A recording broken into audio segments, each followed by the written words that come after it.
I didn't begin this project with the grimdark aesthetic in mind, but sometimes a project evolves and morphs into something more than the sum of its parts. Today, I try my hand at using Dirty Down Rust for the first time ever, which inspired me to move this project in a more grimdark direction. I accomplished this paint-up without using any washes, oils, enamels, or solvents, so I'm not really sure if this is considered grimdark. Going forward, I will fully embrace the grimdark motif for these Grimcoven miniatures, aiming to create a dark atmosphere befitting this Victorian grimdark theme. This means that I will have to abandon at least one of the techniques that you will see in today's video in favor of a grittier presentation. Welcome to Treehane Miniatures. After priming this miniature with a very dark blue primer, I break out the airbrush to establish 3 distinct light sources affecting this model. Because this miniature is so ridiculously complex, I want 2 large swaths of OSL covering about 2/3 of the model. This will reduce the amount of area I need to paint with any real precision. This is a trick that I've used many times in the past to speed up the painting process while still giving me the satisfaction of painting some part of the miniature really well. I use a very light airbrush application of white on the rear of the Undead General to inform me where the moonlight would hit this model. I spray red from below the General's left side. This will represent the glow of lament that is ever present on the battlefield and is the corrupting force within the world of Grimcoven. Finally, I spray brown from above and the General's right. This brown will mark the area that I need to paint in a traditional way and to a higher standard. This is the perfect base layer for the drab visual vibe of this piece. Placing this base color with the airbrush serves 2 purposes. It directs me to exactly what I need to paint with natural light, and it ensures that some of the dark blue shadow color will remain in the deep recesses. I will go ahead and cover the moonlight quickly. This is the part of the project that I'm abandoning in the future. I will leave the dark blue shadow color in place on the rear of the Mini and wrap the red OSL around this area, but emanating from below. I feel this will keep things darker and more atmospheric, which is better for a grimdark appearance. As it stands with this piece, I'm simply highlighting prominent surfaces on the rear of the Mini with white, and then I'll glaze over it with a dark blue. The underside of the red features receives a little edge highlight with white as well. It's important to face these highlights towards the ground because I imagine the forces of lament are emanating from the terrain around these combatants. I finish up the back of the miniature with a quick glaze of dark blue. I have this thinned enough so that the highlights we painted earlier show through. Keep in mind that I'm abandoning this step in the future paint-ups for Grimcoven, so you may want to spray some red OSL from below instead of adding this blue to your Undead General. Come to think of it, I do already have the corrupted gunslinger prepped for this style of painting, so it may get this same treatment. Before I commit to painting a specific metallic paint over the rest that will be here, I want to test it out first.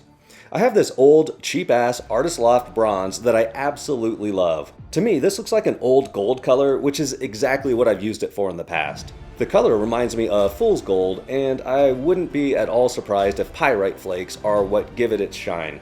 Everything that isn't metal on the well-lit side of the model gets a coat of brown. I'm eager to get to the rust part of this paint-up, but these banners need to be taken care of first. The inside surface of these banners is so hard to reach that there's no way to paint them without also hitting some of the surrounding attributes. I'm painting these first, then we'll get to the fun stuff. I'm leaving lots of dark blue showing. Very little of the inner banner will be illuminated. I'm painting these banners very quickly and imperfectly. This is intentional. I want the banners to appear weathered and worn. I'm using small dabs of paint and stippling to create a textured surface over the banner's folds. These will be mostly dark with a few well-placed bright points. This is a mostly necessary approach to painting the banners since so much of them is difficult to reach. Vallejo buff is as far as I'm going to go with these highlights. They are very small and applied mostly to the upper portion of the left banner. The banners are the backdrop of the piece and I don't want them to steal the show. I'm intentionally leaving them quite dark so that they don't stand out too much. And now for the fun part. I've never used Dirty Down Rust before, but I'm always willing to experiment for the first time on camera. But I'm not an idiot. I did do my research and watched a couple videos on how to use this stuff first. I shook the bottle vigorously until the bottom of the bottle was completely clear and free of sediment. Then I warmed both the miniature and the bottle of Dirty Down Rust until they were warm to the touch. I did this by placing them in front of a small space heater for a while. I then slathered Dirty Down Rust all over the metal objects in the sculpt as if it were speed paint. This worked beautifully. At first. I started with a sword. As I continue to work my way over the surface of the model, you can see the rust begin to bloom on the areas where it was first placed. However, this effect diminishes the further I get into the model. I continue to cover everything, but as I near the end, there is almost no rust reaction whatsoever. What began as pure joy ended with puzzlement. I resorted to continuing to work on the Dirty Down Rust off camera. I introduced some water to the surface of the Mini, hoping that this would activate the rust. I reheated the miniature and the rust as I continued to work. I believe the issue was a result of both the miniature and the rust cooling down as I was working the goop over the model. We generally keep our house around 20 degrees Celsius or 68 degrees Fahrenheit this time of year. This isn't quite warm enough for Dirty Down to do its work properly, which is why I warmed it in front of a space heater before using it. Even though I only worked with it for a matter of minutes, it cooled to the point where the reaction was no longer effective. A simple solution to this would be to place the small space heater on my painting desk and have it blow across my workspace. This would easily keep things at a sufficient temperature, so this doesn't happen again. As it is, I still got decent results, even though the rust turned out a little more yellow in some areas than I'd prefer. To complete the look of these rusted metal items, we just need to dry brush some metallic paint over the rust. For the General's armor, I'm going with an old gold look. I love this Artist Loft bronze for achieving this look. I personally don't think it looks bronze, but it works great for this application. I used gunmetal by the Army Painter to dry brush the sword and all of the chains hanging from the Undead General's banners, armor, and sword.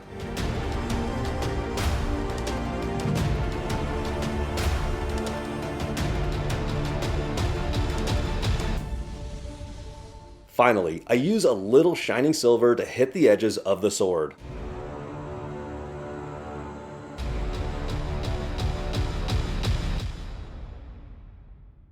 Now that all of the dry brush work is out of the way, we can tackle the lament. I'm using Scarlet Blood to paint over all of the white edge highlights within the dark red OSL. Lament is the corrupting force found within the world of Grimcoven. It's both a currency that is used to make your character stronger and a detriment that can trigger negative game effects. It's the classic double-edged sword.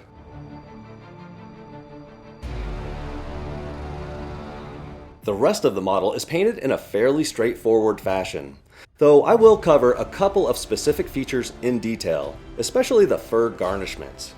For the most part, the remaining fabrics are painted in much the same way as the banners.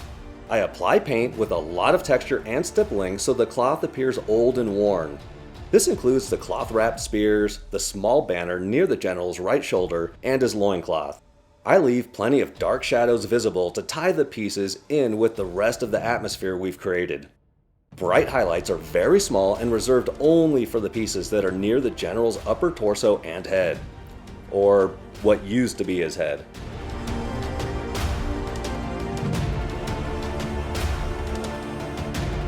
And with this done, the final look of the piece is starting to take shape. All candles get a quick coat of sulfide ochre followed by a quick swipe of corpse pale. These are placed directly over the initial brown undercoat. When showing this painted miniature to my family and friends in real life, I received the most positive comments about the candles. Everyone has commented that they look like they're actually glowing, and one person even said they appear to be LEDs. Personally, I don't see that, but because they seem to be the standout feature for casual viewers, I figured I should cover how I paint them here. The flame begins with a base coat of titanium white. The entire flame is then painted with fluorescent yellow ink. This is the only fluorescent color that I use for these flames. Next, I paint the top half to 2/3 of the flame with flame orange.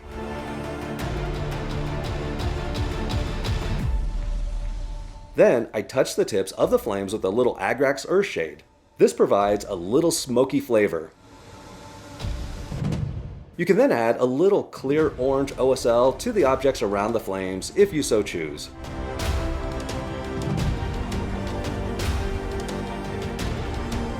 Though there are 4 individual steps to painting the head, it is super fast and simple. The head is layered up with some olive green.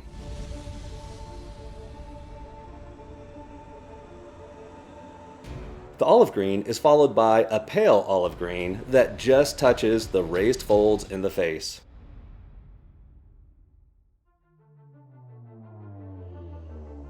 Then, a pale yellow is dotted into place to create small, bright highlights. Finally, I decide to glaze a little red wash around the folds and creases to add some life to this undead creature. Ironic. I know.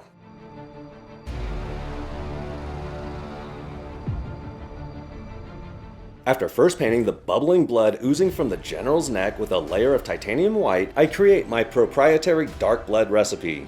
This is a mix of Army Painter Glistening Blood and Liquitex Burnt Umber ink. Glistening blood can look way too pink in my opinion. The burnt umber darkens it nicely and helps give the appearance that the blood has been exposed to the environment for a period of time. For that final grimdark touch, I add a little fur around the miniature. This is an effortless addition that takes the appearance of the miniature to the next level.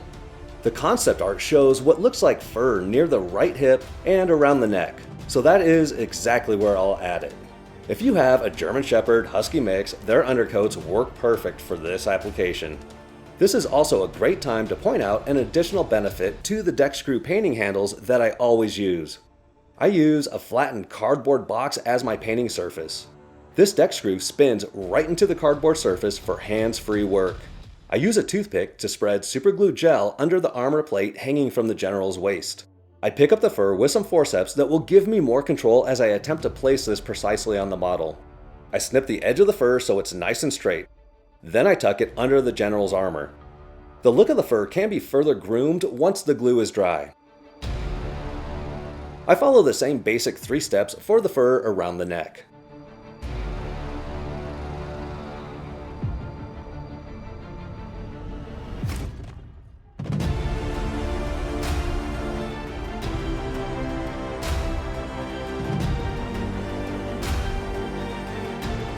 You can even use the exact same blood recipe to add a splash of red to the fur that the bubbling ooze is flowing through.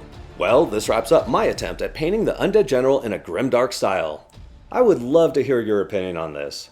Is it possible to paint grimdark creatures without using reductive techniques that rely on solvents, oils, and enamels? I would like to thank my generous channel members for supporting the effort it takes to make videos like this. You too can become a channel member for as little as $1.99 per month and receive perks such as early access to videos, extended versions of our painting tutorials, and even a tier that lets you decide which miniature I paint next. Thank you so much for watching. Please hit the like button and subscribe to the channel to join our growing community of hunters in the war against Griefbound.